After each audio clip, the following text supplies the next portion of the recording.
ایک انسان وہ ہے کہ جو بنیادی طور پر جذبات سے فیصلہ کرتا ہے. آپ اس کے جذبات کو اپیل کر لیجئے، وہ آپ کی بات مان لے گا. ایک آدمی وہ ہے کہ جو پہلے بات کو سمجھنا چاہتا ہے کہ میری عقل بھی اس بات کو تسلیم کرتی ہے کہ نہیں. بس یہ ڈسٹنکشن ہے. جو شخص چاہتا ہے کہ پہلے سمجھوں پھر مانوں، وہ انٹلیکچوئل ہے، چاہے ان پڑھ ہو. An absolutely illiterate person can be an intellectual and a PhD can be a جذباتی آدمی. PhD ہونے سے کیا ہوتا ہے؟ ایموشنل ہو سکتا ہے. PhD تو اس نے کی ہے کیمسٹری میں کی ہے، کسی اور میں کی ہے، بہت دیر تک بیٹھا رہا ہے بیچارہ، اور وہ بہت سے اسٹیٹسٹکس جمع کی ہیں، ڈیٹا فراہم کیا، اس کے اوپر کوئی ایک پیپر لکھ دیا، PhD ہو گئی. ضروری نہیں کہ PhD اس کے اندر کامن سینس بھی ہو. کامن سینس بہت بڑی ریئر سینس ہوتی ہے. It's called common sense but rarely found. اسی طریقے سمجھ لیجئے الٹریٹ شخص بھی، لیکن یہ کہ اگر اس کا مزاج ایسا ہے، اس کی ایک شخصیت ہے کہ وہ پہلے بات کہتا ہے، بات پہلے مجھے سمجھاؤ. وہ انٹلیکٹ سے یو کین اپروچ ہم تھرو ہز انٹلیکٹ.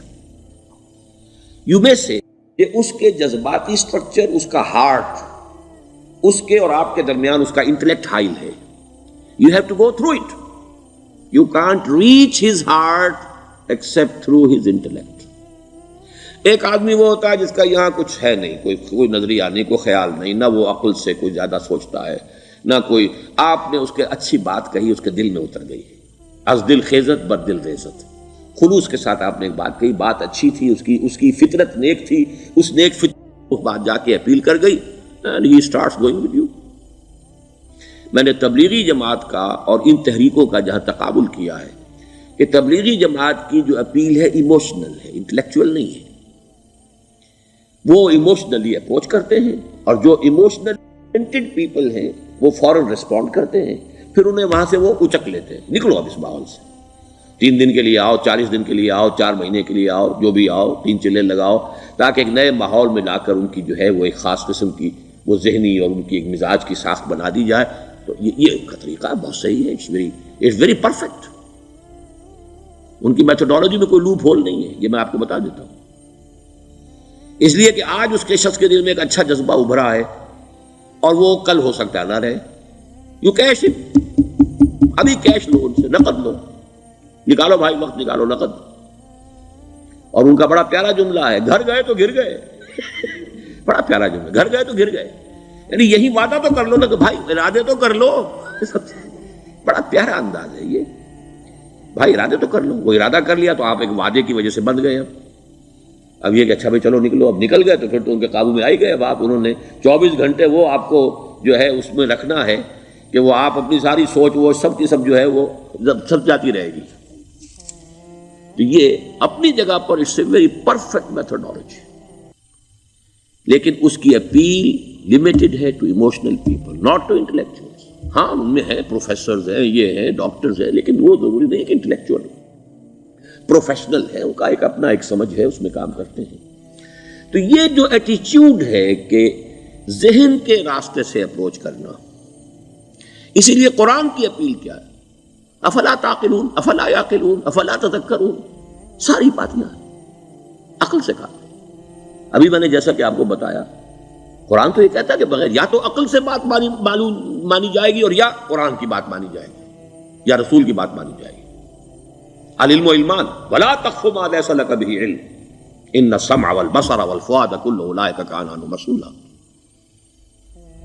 کسی ایسی چیز کی پیروی نہ کرو جس کے لیے تمہارے پاس علم نہیں. علم دو ہے، یا آپ کو اپنے حواس کے ذریعے سے علم حاصل ہوا ہے، عقل سے حاصل ہوا ہے، اور یا پھر یہ کہ وہی سے حاصل. تو یہ ہے اصل میں کسی بھی انقلابی تحریک کے لیے جو پہلا نیوکلیس بنتا ہے وہ انٹلیکچوئلز کا ہوتا ہے. پھر یہ کہ وہ چیز جو ہے عام لوگوں کے اندر بھی نیچے اترتی ہے. اس کے بعد جو فائنل سٹیج ہوتی ہے اس میں تو آپ کو عوام کو موٹیویٹ کرنا پڑے گا. اب وہ وہاں انٹلیکچوئل اپیل نہیں چلے گی، وہاں پھر ایموشنل اپیل چلے گی.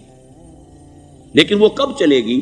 جبکہ ایک مضبوط جماعت ایسی پیدا ہو چکی ہو کہ جو سمجھ کر آئی ہو، علی وجہ البصیرت مان رہی ہو چل رہی ہو اپنی دونوں آنکھیں کھول کر چل رہی ہو، پھر ڈسپلنڈ ہو، پھر جو کچھ کہہ رہی ہے وہ کر بھی رہی ہو، ایسی مضبوط جماعت ہوگی تو ایک عوامی جو ہے کوئی تحریک اٹھا کر اسے کنٹرول کر سکتی ہے، اسے ایک ڈائریکشن کے اندر رکھ سکتی ہے، ورنہ عوامی تحریک کو کوئی کر سکتا ہے؟ عوامی تحریک خود بخود بھی دائیں بائیں کسی طرح بڑھ جائے گی، جوش اور جذبات کے اندر، تو پھر انسان جو ہے وہ پھر ادھر سے ادھر نکل جاتا ہے، پھر وہ حد اعتدال پر نہیں رہتا۔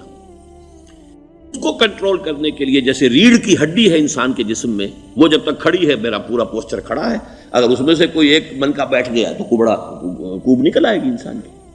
تو وہ ریڑھ کی ہڈی جو ہے وہ جماعت ہے، انقلابی جماعت، جو کہ اسلامی انقلاب میں حزب اللہ، جو ہم تنظیم اسلامی کے تحت کوشش کر رہے ہیں بنانے کی، اور یہ کہ اس کے لیے انٹلیکچوئل اپروچ کے لیے یہ سارا معاملہ ہے کہ جو اسلام کی نشأت ثانیہ سے شروع ہوا، اور یہ سارا کام جو اب ہو رہا ہے، آپ سے بات ہو رہی ہے، آپ کو سمجھانے کی کوشش ہو رہی ہے کہ دین کو سمجھیے کہ دین ہے کیا، اس کا ہدف کیا ہے، اس کا بیسس کیا ہے، اس میں پرائرٹیز کیا ہیں، یہ ساری چیزیں کہ سمجھ سے آئیں آپ کے اندر، پھر آپ سمجھ کر اس شے کو قبول کریں۔ یہ ہماری پرائرٹی ہے۔ ہم آپ کو ایموشنلی موٹیویٹ کر کے حرکت میں نہیں لانا چاہتے۔ وہ سٹیج آئے گی، جب آئے گی، اگر وہ مضبوط جماعت پہلے تیار ہو جائے تو پھر وہ سٹیج آئے گی، پھر عوام کو موٹیویٹ کریں گے۔ اور اس وقت میں سمجھتا ہوں کہ اگر کوئی ایسی شکل ہمارے ذریعے سے اللہ نے پیدا کر دی تو مجھے یقین ہے کہ تبلیغی جماعت کے لوگوں کی بہت بڑی تعداد جو ہے کھنچ کر آ جائے گی، جیسے ویکیوم میں کوئی چیز کھنچ جاتی ہے۔ لیکن جبکہ انہیں معلوم ہو جائے کہ ہاں دین ہے واقعتاً، یہ کوئی اقتدار کی جنگ نہیں ہے، یہ کوئی اور مسئلہ نہیں ہے، کوئی اس میں شک و شبے سے بالا تر بات نہیں ہے، خالص دین کا مسئلہ ہے، اور اس کے اوپر کوئی تحریک شروع ہوئی تو پھر وہ نکل آئیں گے لوگ۔ حضور کے زمانے میں بھی سمجھ لیجیے، جیسا کہ میں نے کہا، الٹریٹ ہونا اور بات ہے، لیکن یہ کہ انٹلیکچوئل جو ہے وہ اسٹرکچر آف پرسنالٹی ہوتا ہے، انٹلیکچوئل یا ایموشنل۔ یہاں پر ایک جملہ ذرا نوٹ کر لیجئے اگر آپ کے علم میں نہ ہو۔ جبران، خلیل جبران جو ہے یہ ایک عیسائی مصنف تھا، عرب لبنان کا، لیکن بہت بڑا ادیب تھا۔ تو اس کا ایک جملہ ہے، عقل سے روشنی حاصل کرو لیکن جذبے کے تحت حرکت کرو۔ یعنی عقل سے روشنی حاصل کرو، جانا کدھر ہے، منزل کیا ہے، ہدف کیا ہے، یہ عقل سے طے کرو، یہ جذبات میں طے نہ کرو، یہ تو غلط ہو جائے گا، ڈائریکشن ہی غلط ہو جائے گی۔ لیکن جب طے کر لیا، عقل سے پہچان لیا، دس از دی آئیڈیل، دس از دی گول، یہ میرا مقصود ہے، اب عقل کو ذرا ایک طرف رکھ دو۔ اگر عقل کو رکھا یہ چلنے ہی نہیں دے گی، یہ کہے گی کہ ذرا سوچو تو صحیح، بیوی بچے ہیں، یہ ہے، گھر بار ہے، یہ عقل تو پھر یہ سکھائے گی۔ عقل کے معنی باندھنے کے ہیں، یہ معلوم ہے آپ، عقل کے معنی باندھنا۔ اقال جو یہ عرب لوگ اپنے سر کے اوپر یہ لگتے ہیں، اقال، یہ کیا تھا اصل میں؟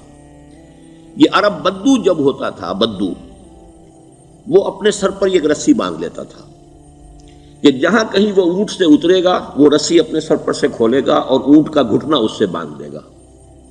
ایک گھٹنا باندھ دیتا تھا تاکہ اب یہ اونٹ دوڑنے کے قابل نہیں رہا، 3 پاؤں سے اچک اچک کر، ادھر سے کوئی کیکر کا درخت ہے کچھ کھا لے گا، کہیں اور چلا جائے گا، دوڑ تو نہیں سکتا۔ اس رسی کو وہ اقال کہتے تھے۔ اب جب اس نے پھر چلنا ہے، سفر شروع کرنا ہے، وہ رسی اونٹ کے گھٹنے پر سے کھولی اور اپنے سر پر باندھ لی۔ یہ اقال تھا، جو اب یہ سنہری اقال باندھے پھرتے ہیں بادشاہ لوگ۔ That is the basis of their اقال۔ اسی لیے حدیث آتی ہے کہ ایک بدو، ایک عرب باہر سے آئے، اونٹنی کو انہوں نے بغیر باندھے، وہ مسجد نبوی سے باہر حضور نے دیکھا کہ وہ اونٹنی کو انہوں نے باندھا نہیں، اس کا گھٹنا، اور وہ چلے آئے۔ حضور نے پوچھا کہ تم نے اونٹنی کا گھٹنا کیوں نہیں باندھا؟ انہوں نے عرض کیا کہ میں نے اللہ پر توکل کیا۔ تو حضور نے فرمایا یہ غلط ہے، اعقلھا ثم توکل، پہلے اس کو باندھ دو پھر توکل کرو۔ اسباب اور وسائل و ذرائع کا استعمال یہ تم پر لازم ہے، لیکن توکل اس پر نہ کرو، توکل اللہ پر۔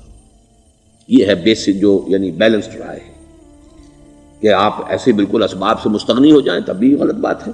آپ do what ever you can do, لیکن یہ کہ اس کے بعد یہ نہ سمجھو کہ میرے اس کرنے سے کچھ ہو جائے گا، یہ میرے وسائل اور ذرائع سے کوئی نتائج نکل آئیں گے، نتیجہ اللہ کے ہاتھ میں۔ تو اعقلھا ثم توکل، یہ اعقل، عقل کے معنی باندھنا، پہلے باندھو اس کو۔ تو اگر چلنے میں تو عقل کو ایک طرف رکھ دو، بے خطر کود پڑا آتش نمرود میں عشق، عقل ہے محو تماشائے لبے بام ابھی۔ عقل تو نہیں اجازت دے سکتی تھی حضرت ابراہیم کو کہ کود جاؤ آگ میں، عقل تو یہی کہتی نا کہ بابا جان خامخواہ دینی ہے، اگر تم اپنے آپ کو بچا لو گے، اس وقت کوئی ہیلا کر لو، کوئی تھوڑا سا نمرود کی خوشامد کر لو، چھوڑ دے تو پھر اس کے بعد توحید کی دعوت دینا. لیکن یہ کہ زندگی ختم ہو گئی تو توحید کی دعوت کون دے گا؟ عقل تو یہ سکھاتی نا، پٹی پڑھاتی. لیکن بے خطر کود پڑا آتش نمرود میں عشق. عقل ہے محو تماشائے لبے بام ابھی. عقل تو وہیں بیٹھی دیکھ رہی ہے کہ یہ کیا کیا اس نے. یہ jumped, he should not have jumped.